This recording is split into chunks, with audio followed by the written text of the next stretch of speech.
silmaga nähtavad sälgud, noh, tont teab, mis on temaga tehtud. Ja te teate, et tal on hea kööginuga või puidunuga. Raiutud midagi, konti näiteks.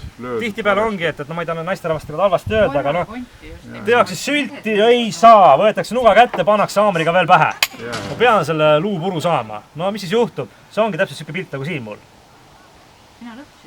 Alati aeg kuskilt kõõluste vahet need asjad laiali. Või on siis, kui ta ära keedetud on, lööge siis ta. Või lööge lihtsalt haamriga purustage ära. Ei ole mõtet terariistu sinna peale, teraristega peale lüüa. No ei saa.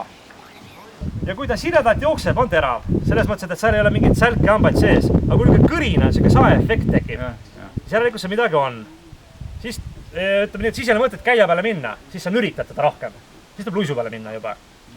Ja kui seda kõrinat ei ole, siis on lihtsalt kas poleer käia peale või selle luisu peale, mis on nüüd niisuguse peenema teraline ja mis lihtsalt nagu põhimõtteliselt poleerib. Luiskudega, mis need on? Üks järgmine asi. Luisk peab olema sirge pinnaga. Jah, et praegu ma pean kogu pinda nüüd siin hõõruma, aga terituse töökäik on alati noa selge ees. Ja tera tuleb tagant järgi. Põhimõtteliselt siis selge ees liigun.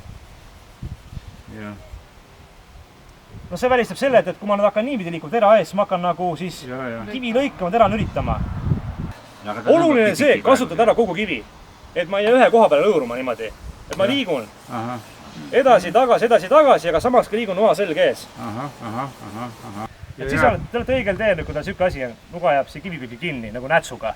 Ja õige on nüüd see, et kui ma nüüd teritan ja mul nuga jääb siia kivi külge kinni,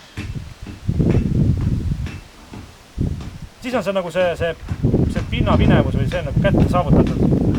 Maha siin. See pool on tehtud. Järgmine, meil on see nurk.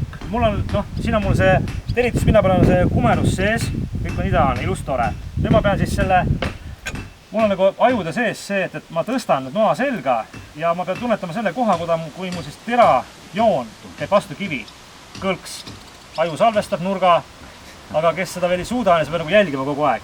Jälle liigud selge ees.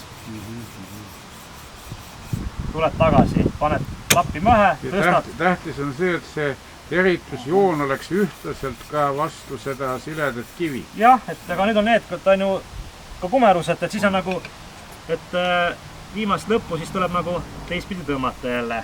Ongi, et nüüd kergitan kergelt noa selga, et mul siit nagu siukse pori ja vee välja viskaksid tera vahelt. Ja tõmban selle ühtepidi ära. Natukene. Panen peale, tõstan paigas, tõstan veel mingisuguse osa ja tõmban. Põhimõtteliselt see nuga nüüd peaks mul hästi lõikama kurki ja tomatit.